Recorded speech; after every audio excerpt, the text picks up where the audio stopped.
Middle east में जारी जंग ने अब खतरनाक मोड़ ले लिया है। 32 दिनों से चल रही इस संघर्ष में हालात लगातार बिगड़ते जा रहे हैं और दोनों पक्षों के तेवर पहले से ज्यादा आक्रामक हो चुके हैं। एक तरफ अमेरिका अपनी सैन्य ताकत का प्रदर्शन कर रहा है, तो वहीं दूसरी तरफ ईरान भी खुलकर जवाब देने के लिए अब खड़ा हो चुका है। ताजा घटनाक्रम ने वैश्विक स्तर पर चिंता बढ़ा दी है। अमेरिका के राष्ट्रपति डोनाल्ड ट्रंप ने हाल ही में राष्ट्र को संबोधित करते हुए ईरान के खिलाफ कड़ी चेतावनी दी। उन्होंने कहा कि अगर ईरान ने कोई भी आक्रामक कदम उठाया तो अमेरिका उसे पाषाण युग में भेज देगा।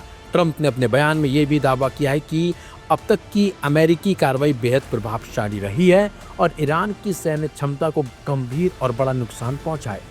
ट्रंप के मुताबिक अमेरिका सेना ने B-2 बम वर्षक विमानों के जरिए ईरान के कई महत्वपूर्ण परमाणु ठिकानों को निशाना बनाया। उन्होंने कहा कि इन हमलों की तेजी इतनी ज्यादा थी कि प्रभावित क्षेत्रों में लंबे समय तक किसी भी गतिविधि की संभावना नहीं है। साथ ही साथ उन्होंने ये भी कहा और चेतावनी दी है कि अगर अमेरिका उपग्रहों के जरिए हर गतिविधि पर नजर बनाए हुए है और जरूरत पड़ने पर फिर से मिसाइल हमले करने से पीछे नहीं हटेगा। हालांकि इन धमकियों के बीच ईरान ने भी कड़ा रुख अपनाया है। ईरान की संसद के अध्यक्ष मोहम्मद बागेर गालिबाफ ने अमेरिका को सीधी चुनौती देते हुए दावा किया है कि देश के करीब 70 लाख लोग किसी भी संभावित अमेरिकी जमीनी आक्रमण के खिलाफ लड़ने के लिए तैयार खड़े हैं। उन्होंने सोशल मीडिया प्लेटफॉर्म एक्स पर लिखा कि एक सप्ताह के भीतर चलाए गए राष्ट्रीय अभियान में लाखों ईरानियों ने हथियार उठाकर अपने देश की रक्षा करने की इच्छा जताई है। गालिबाफ का यह बयान साफ संकेत देता है कि ईरान इस संघर्ष में पीछे हटने वाला नहीं है, बल्कि वह इस राष्ट्रीय सम्मान और अस्तित्व की लड़ाई के रूप में इसे देखने लगा है। इस बयान से भी स्पष्ट होता है कि ईरान अपनी जनता को लामबंद कर रहा है, जिससे संभावित जमीनी युद्ध की स्थिति और भी ज्यादा गंभीर हो सकती है। वहीं विशेषज्ञों का मानना है कि इस तरह की बयानबाजी और सैन्य कार्रवाई से क्षेत्र में तनाव और ज्यादा बढ़ सकता है।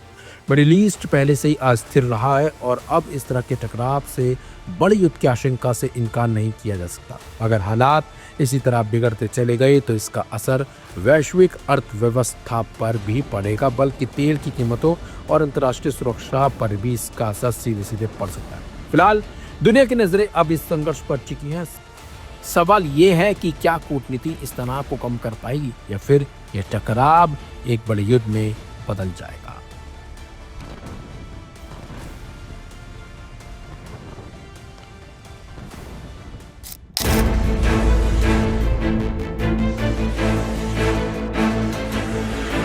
मिडिल ईस्ट में बढ़ते तनाव के बीच हुर्मुज जलडमरू मध्य एक बार फिर वैश्विक राजनीति और अर्थव्यवस्था के केंद्र में आ गया है।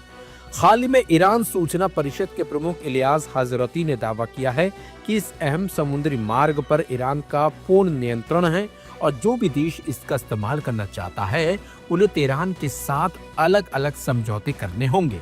यह बयान ऐसे समय में आया जब डोनाल्ड ट्रंप ने स्पष्ट कर दिया है कि अमेरिका अब इस मार्ग की सुरक्षा की जिम्मेदारी नहीं उठाएगा। ईरान की रणनीति केवल नियंत्रण तक सीमित नहीं दिखती, बल्कि वह इस जलडमरू मध्य को आर्थिक साधन के रूप में भी इस्तेमाल करना चाहता है।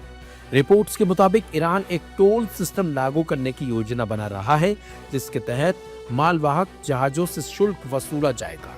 कुछ दावों में यह भी कहा गया है कि चुनिंदा देशों के जहाजों को ही गुजरने दिया जाएगा और उनसे भारी रकम भी ली जा रही है।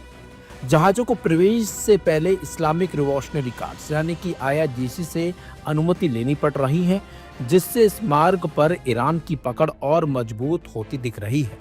इस पूरे घटनाक्रम के बीच अब्बास अरागची ने यह भी कहा है कि हुर्मुज जलडमरू मध्य ईरान और ओमान के बीच स्थित है, इसलिए इसके नियम तय करने में दोनों देशों की भूमिका होनी चाहिए। हालांकि ओमान की तरफ से अभी तक कोई आधिकारिक प्रतिक्रिया इस मामले पर सामने नहीं आई है।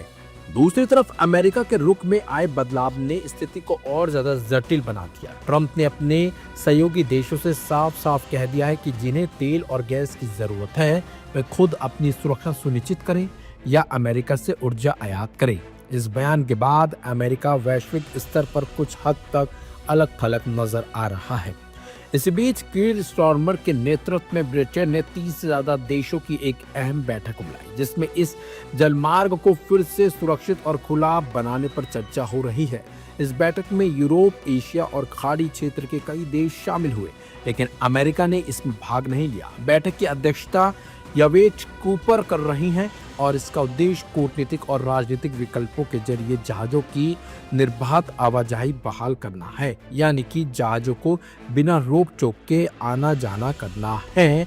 इस बैठक में इस पर अहम फैसले लिए जाने की बात सामने आई है। वे विशेषज्ञों का मानना है कि हुर्मुज़ जलडमरू मध्य वैश्विक तेल आपूर्ति का एक बड़ा हिस्सा वहन करता है। ऐसे में यहाँ किसी भी तरह का अवरोध सीधे अंतर्राष्ट्रीय बाजार को प्रभावित करता है। हाल के तनाव के चलते कच्चे तेल की कीमतों में उछाल देखा गया है और ऊर्जा पर निर्भर देशों की अर्थव्यवस्थाएं दबाव पे हैं।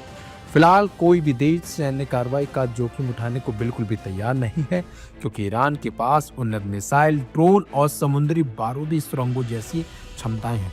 ऐसे में कूटनीति ही एकमात्र व्यवहारिक रास्ता नजर आ रहा है। इस पूरे परिदृश्य में सबसे दिलचस्प पहलू यही है, जहां एक तरफ ईरान अपनी शर्तों पर दुनिया को आमंत्रित कर रहा है, तो वहीं दूसरी तरफ अमेरिका की भूमिका सीमित होती दिख रही है। इससे वैश्विक शक्ति संतुलन में बदलाव के संकेत मिल रहे हैं और आने वाले समय में यह भी तय करेगा कि दुनिया के सबसे महत्वपूर्ण समुद्री मार्गों में से एक पर आखिरकार किसका प्रभाव कायम रहेगा।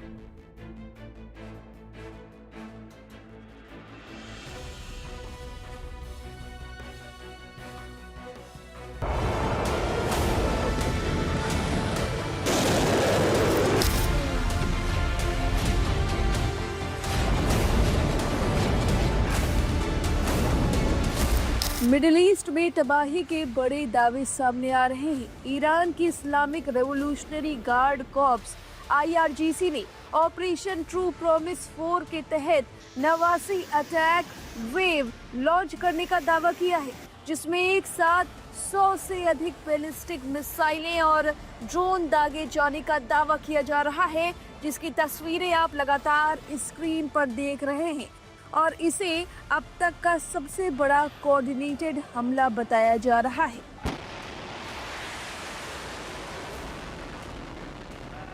रिपोर्ट्स के मुताबिक इस हमले में इजराइल के कई शहरों को निशाना बनाया गया है, जिनमें तेल अवीव, इलात और बनी ब्रेक शामिल है। दावा है कि भारी मिसाइल बमबारी के चलते रिहायशी इलाकों में नुकसान हुआ है और कई लोगों के घायल होने की खबरें सामने आ रही हैं, जबकि पूरे शहरों में दहशत का माहौल बताया जा रहा है। लोग बंकरों में शरण लेने को मजबूर हुए हैं।